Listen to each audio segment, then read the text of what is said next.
2022, and the bulls found a crack in the floor and got stuck. So what's going on? Are the bears winning? Are the bears going to continue to win tomorrow? Interesting what happened. So let's go ahead and get started, and I'll show you guys what will happen for the next day and potentially next week.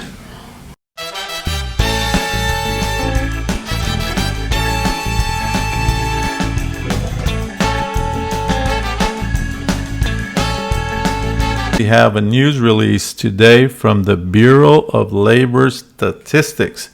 Now, here's our producer price indexes. And if you were watching the news, they reported a 0.5% decline in July and overall 1.8% decline in prices. But the part they didn't talk about, which some did, but most of them didn't, that is very important, is this last part of the sentence here. The index for the final demand, less food and energy, because energy went down, right? Oil's going down, so gas is going down. That helped that number. But the index for the final demand, less foods, energy, and trade services increased by 5.8%. Now, what does that mean? That means potentially we're going to have a divergence. Yes, a divergence. So let me show you what that means on a different chart. The Fed is not talking about, which I find very interesting. But if you look at this chart, you can see up here that the black line represents CPI year over year. We got that information yesterday, and you can see the black line is declining. So definitely showing exactly what they told us. But then you look at your PPI year over year, they're not advertising this, right? They're saying, yep, we went down 0.5%, but they're not telling you the real nitty gritty. Now, what happens if this happens, right? This is going down, that's going up. Well, that means that producers, okay, which are vendors, companies you trade publicly, their cost is going up. So if their cost is going up, they're going to pass it over to us. So if they pass it over to us, what's going to happen? This price or this graph will go up, and inflation continues and potentially will go up. So let's see what happens. We get more numbers next month, and the Fed is going to announce a rate hike.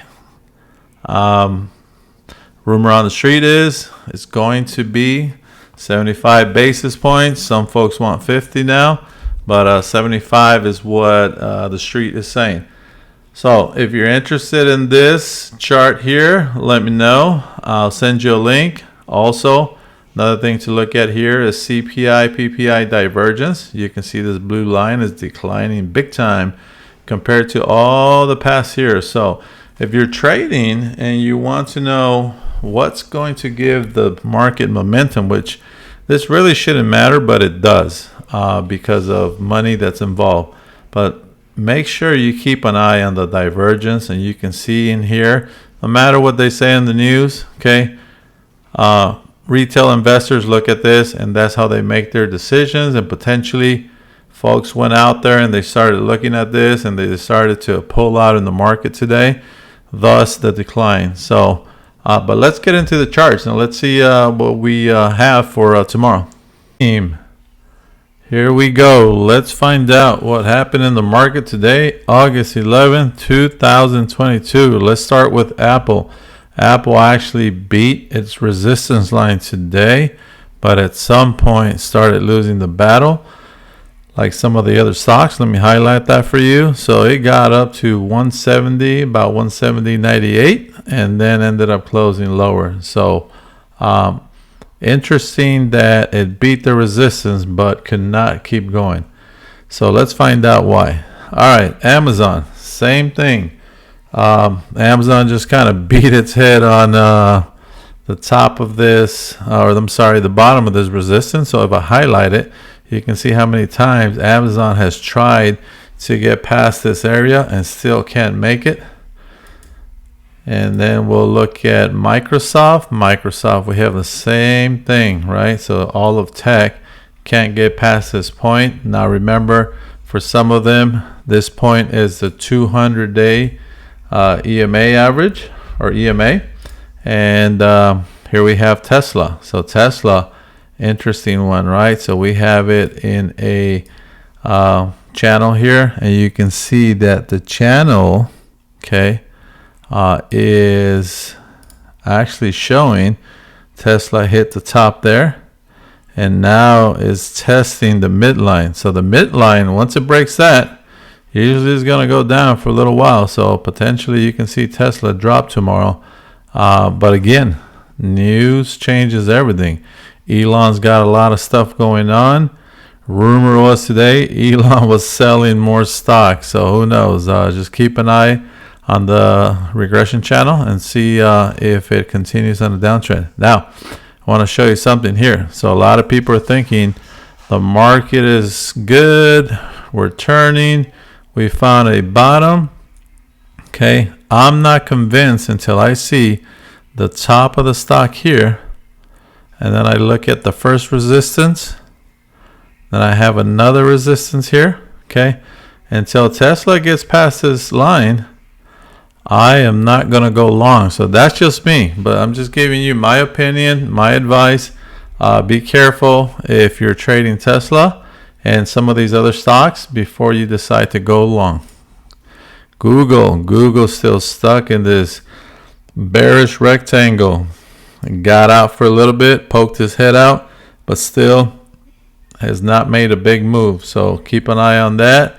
If you chart and you have TradingView, my recommendation is get you a rectangle going so you can keep an eye on what Google is doing. All right, so let's go to some of the more popular stocks. You have SPX. So SPX has been doing a good job. Broke the first resistance here, and now it's headed to the next resistance level, which is this blue line that I drew here. So far, it tried, but it came back down, just kind of like some of the other stocks, because it's being challenged by the bears here. Then we have SPY. SPY is like the champ, because all these lines I have here were resistance lines, and it beat every single one.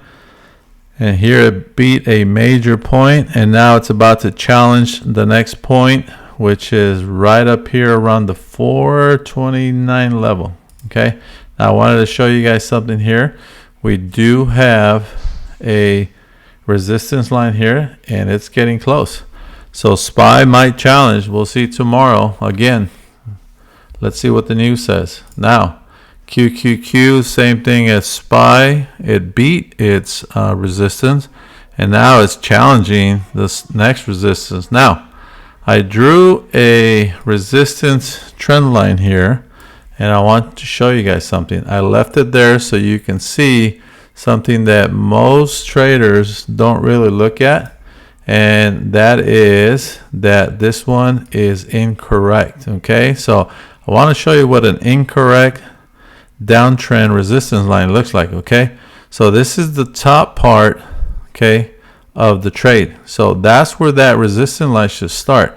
So remember, if you're ever looking at a chart, make sure that they start it way at the top, and then the next resistance point is here, and that line should start there, touching it. Okay, so now here's my resistance, and until I see QQQ, okay, beat this line, I'm going to continue to think it's in a downtrend, because look at where it's at here. Okay, so if I was to draw or add a regression trend, okay, you would see that it popped out, but we still have the resistance here. So it's on its way up, but still do not go long. This is just my opinion. Do not go long unless it gets past this line. So keep an eye out for that. Now, what happened today? Let's go to NDQ. NDQ challenged its resistance line, but did not get past it. But one of the things I want to show you on the 1 minute is, how do you know when the market is turning? So one of the indicators I love using is the 50 EMA, okay, which is the light blue line there. or teal or light green, however you want to see it. But you can see here, the stock started out like a champ and just jumped up, came down a little bit, and then went all the way up here, came down, tried to go back up, and then started going down. Okay, and just didn't ever make it back. And here you go, all the way to the bottom. So if you want to know what's going on with the trade, is it really turning? Is it going bearish? Okay, add a line. Add this line to your chart. Now, if you don't know how to chart, I'm going to add some slides here at the end and give you guys a chance to learn for free. I'm going to give you guys a special. And if you like what you've seen so far, do me a favor and hit like and subscribe at the bottom.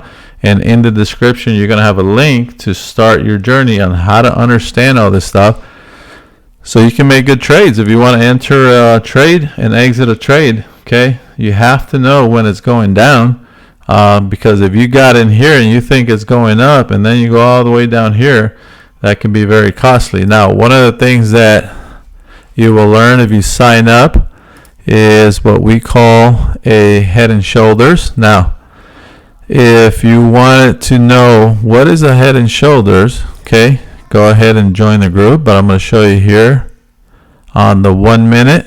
Okay, I could have told you this is potentially a head and shoulders. Now, a head and shoulders is always going to show us a trend line.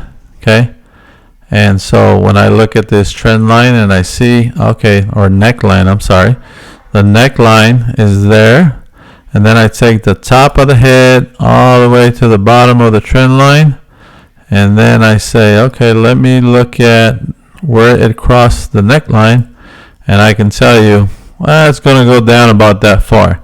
So if you learn charts, you'll learn that it's very easy to understand where your trade is going. Okay, but you have to be able to identify a head and shoulders. Okay, now I'm going to add one more. If I was looking at this today all day, I would tell you here we had what we call a bear flag. So you had a head and shoulders on the 1 minute, and then you had a bear flag. Okay, so in that bear flag, that tells me the same thing.